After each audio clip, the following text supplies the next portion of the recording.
খরচে লাগামের নির্দেশ মুখ্যমন্ত্রীর। দপ্তরের টাকা খরচে সতর্ক থাকার নির্দেশ দিলেন মুখ্যমন্ত্রী মমতা বন্দ্যোপাধ্যায়। দপ্তরের টাকা হিসেব করে খরচের পরামর্শ। আরো বিস্তারিত জানি, প্রতিনিধি সোমরাজ বন্দ্যোপাধ্যায় রয়েছেন সঙ্গে। সোমরাজ, দেখো, আজ রাজ্য মন্ত্রিসভার বৈঠক ছিল এবং সেই বৈঠকেই মুখ্যমন্ত্রী মমতা বন্দ্যোপাধ্যায় দপ্তরের টাকা খরচ করা নিয়ে মন্ত্রিসভার সদস্যদের সতর্ক করেন এবং মুখ্যমন্ত্রী মমতা বন্দ্যোপাধ্যায় স্পষ্ট বলেন যে দপ্তরের টাকা কেউ খরচ করবেন না, হিসেব করে খরচ করতে হবে এবং দপ্তরের টাকা খরচ করার ব্যাপারে আরো সতর্ক হতে হবে। মুখ্যমন্ত্রী মমতা বন্দ্যোপাধ্যায় এমনটাই বলেন রাজ্য মন্ত্রিসভার সদস্যদের।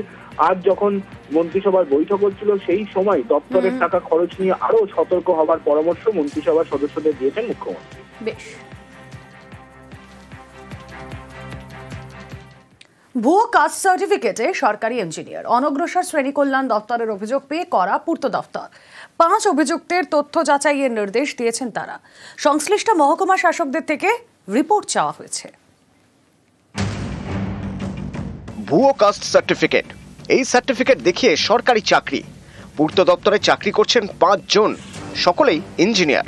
এ নিয়ে তদন্ত করতে বলে পূর্ত দপ্তরকে চিঠি দিয়েছিল অনগ্রসর শ্রেণী কল্যাণ দপ্তর। এরপরেই কড়া পূর্ত দপ্তর। তারা অভিযুক্ত 5 ইঞ্জিনিয়ারের কাস্ট সার্টিফিকেট যাচাইয়ের নির্দেশ দিয়েছে। মহকুমা শাসকের অফিস থেকে কাস্ট সার্টিফিকেট দেওয়া হয়, তাই সংশ্লিষ্ট মহকুমা শাসকদের তদন্ত করতে বলা হয়েছে। তদন্ত করে দ্রুত রিপোর্ট দিতে বলেছে পূর্ত দপ্তর। ভুয়ো কাস্ট সার্টিফিকেটের চাকরি। সম্প্রতি অনগ্রসর শ্রেণী কল্যাণ দপ্তর অভিযোগ করে ভুয়ো এসটি সার্টিফিকেটে পূর্ত দপ্তরে চাকরি করছেন 5 জন, সকলেই অ্যাসিস্ট্যান্ট ইঞ্জিনিয়ার পদে। 5 জনের নাম উল্লেখ করে পূর্ত দপ্তরকে চিঠি দেয় অনগ্রসর শ্রেণী কল্যাণ দপ্তর। সেই চিঠিতে 5 জনের বিরুদ্ধে তদন্ত করতে বলা হয়েছে। এরপরেই পদক্ষেপ পূর্ত দপ্তরের। 5 ইঞ্জিনিয়ার যেখানে থাকেন সেখানকার মহকুমা শাসকদের থেকে চাওয়া হয়েছে রিপোর্ট। এর আগে ভুয়ো কাস্ট সার্টিফিকেটে শিক্ষকের চাকরির অভিযোগ ওঠে, জাল জাতি শংসাপত্রে পুলিশের চাকরিরও অভিযোগ ওঠে। এবার ভুয়ো কাস্ট সার্টিফিকেটে পূর্ত দপ্তরের ইঞ্জিনিয়ার, অভিযোগ পেয়েই কড়া পদক্ষেপ। পূর্ত দপ্তরে এই অভিযোগ উঠে আসায় জেলাগুলিকে তদন্ত করে দ্রুত রিপোর্ট দিতে বলল পূর্ত দপ্তর। উদ্দেশ্য একটাই, যাতে অবৈধভাবে জাতিগত শংসাপত্র দিয়ে কেউ সরকারি চাকরি না করেন।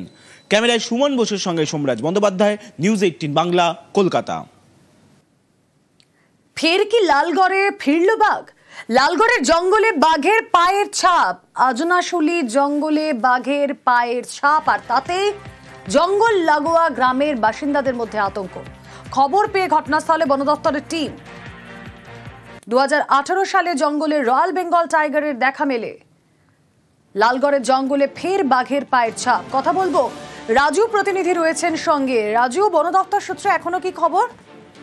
দেখো, বন দপ্তর সূত্রে যেটা জানা যাচ্ছে এখনো পর্যন্ত যে পায়ের ছাপ মিলেছে সেটা বাঘের আদৌ কিনা তা নিয়ে বন দপ্তরের মধ্যে নানা প্রশ্ন রয়েছে এবং তারা সেই নমুনা সংগ্রহ করেছে এবং যে জায়গায় এই পায়ের ছাপ মিলেছে সেই সমস্ত জায়গাগুলোতে ইতিমধ্যে ট্র্যাপ ক্যামেরা ব্যবস্থা করার সিদ্ধান্ত নিয়েছে বন দপ্তর।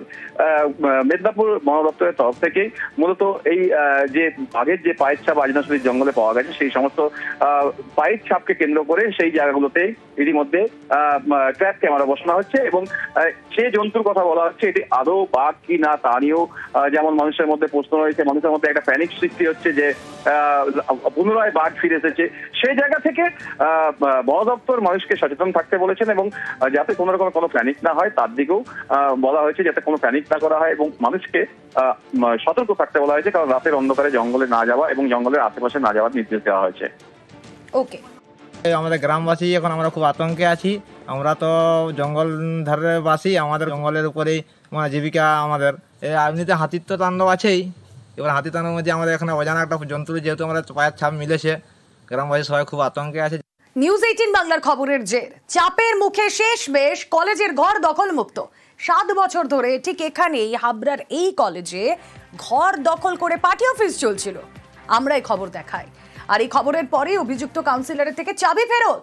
কলেজের ঘরের চাবি প্রিন্সিপালকে তুলে দিলেন বিধায়ক। ক্যাম্পাসে দুষ্কৃতীদের আনাগোনা রুখতে বৈঠক। বাণীপুর মহিলা কলেজের প্রিন্সিপালের সঙ্গে বৈঠক। বিধায়কের পাশাপাশি বৈঠকে পুর প্রধান, আইসিও। কলেজে পাঁচিল তৈরি, সিসি ক্যামেরা বসানোরও আশ্বাস।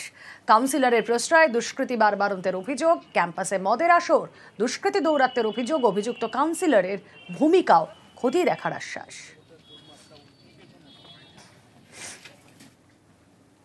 এটা যে আমি পেয়েছি, কিন্তু এটা স্বয়ং আমি যেহেতু জ্যোতিপ্রিয় মল্লিক মশাইয়ের হাত থেকে পেয়েছি, আমার মনে হয় যে এবারে হয়তো আমি আমার ক্লাসরুমটা পাকাপাকিভাবে ফিরে পেতে পারি, এইটুকু আমার আশা আছে। আমার কলেজের যে মাঠ, সেখানে যে বহিরাগতরা দিনের বেলাতেও ঢোকে এবং মদ্যপান করে, এবং গার্লস কলেজ হওয়ার জন্য মেয়েরা যে ভীষণ অসুবিধা ও অস্বস্তি বোধ করে, সেটা ছাত্রীরা বলেছে।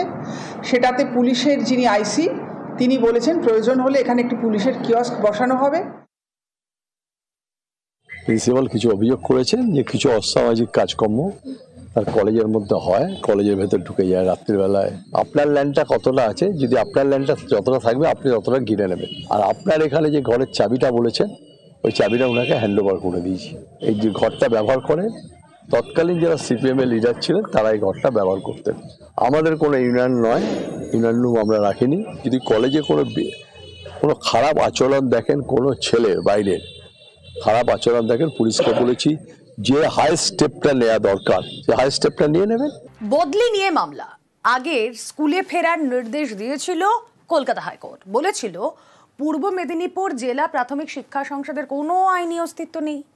আদালতের নির্দেশে স্কুলে যোগ দিতে গিয়েছিলেন নীলাঞ্জনা মাইতি, সেখানেই তাকে হেনস্থা, কাজে যোগ না দিয়ে বাড়ি ফেরেন। চাঞ্চল্যকর অভিযোগ পূর্ব মেদিনীপুরের এগরায়। স্কুল কর্তৃপক্ষের যদিও দাবি জেলা শিক্ষা সংসদের নির্দেশ না মেলায় ওই শিক্ষিকা স্কুলে যোগ দিতে পারেননি।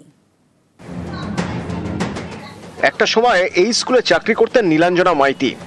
এরপর দুবার বদলির নির্দেশ, এর বিরুদ্ধে হাইকোর্টে মামলা। আদালতের নির্দেশে নিজের পুরনো স্কুলে চাকরিতে যোগ দিতে গিয়েছিলেন। অভিযোগ পূর্ব মেদিনীপুরে এগরায় সেই প্রাইমারি স্কুলে তাকে হেনস্থা করা হয়, প্রায় 4 ঘন্টা বসিয়ে রাখা হয়। চাকরিতে যোগ না দিয়েই বাড়ি ফেরেন। আমাকে 2টো পর্যন্ত বসিয়ে রেখেছেন। তারপর উনি বললেন যে আপনি যে কাগজপত্রগুলো নিয়ে এসছেন ওই কাগজপত্রগুলো আমাকে জমা দিন। তখন আমি সমস্ত আমার যে আবেদনপত্র এবং কোর্টের যত ডকুমেন্টস ছিল সবকিছু দিয়ে ওনার কাছ থেকে আমি রিসিভ করিয়ে নিয়ে এসেছি। এগরা পুরসভা এলাকার বাসিন্দা নীলাঞ্জনা মাইতি 2014 সালে এগরা চাটলা প্রাইমারি স্কুলে চাকরিতে যোগ দেন। 2017 সালে বাড়ির কাছে কসবা শীতলা প্রাইমারি স্কুলে বদলি। এবছরের শুরুতেই বিপত্তি, নীলাঞ্জনা মাইতিকে এগরা স্বর্ণময়ী প্রাইমারি স্কুলে বদল করা হয়। সেই স্কুলে তিনি যোগ দেননি।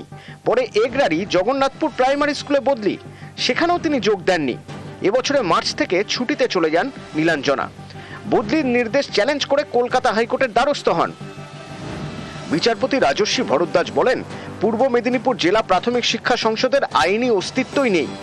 2015 সালের পর থেকে তাদের কোনো বৈধতা নেই, তাই তাদের পদক্ষেপের কোনো মান্যতা নেই। বদলি সহ অন্য পদক্ষেপ অবৈধ। নীলাঞ্জনা মাইতিকে নিজের আগের স্কুল অর্থাৎ কসবা শীতলা প্রাইমারি স্কুলে যোগ দেওয়ার নির্দেশ দেয় হাইকোর্ট। সেই মতো কাজে যোগ দিতে গিয়েছিলেন শিক্ষিকা, সেখানেই তাকে দীর্ঘক্ষণ বসিয়ে রাখা হয় বলে অভিযোগ। এমনকি কাজে যোগ না দিয়ে বাড়ি ফেরেন। হাইকোর্ট অর্ডার, এটাকে কেউ অমান্য করতে পারবে না, জয়েন করবেন। তবে উদ্বোধন কর্তৃপক্ষ একটু সময় চেয়েছেন। এগরা থেকে পঙ্কজ দাশরথী, নিউজ 18 বাংলা।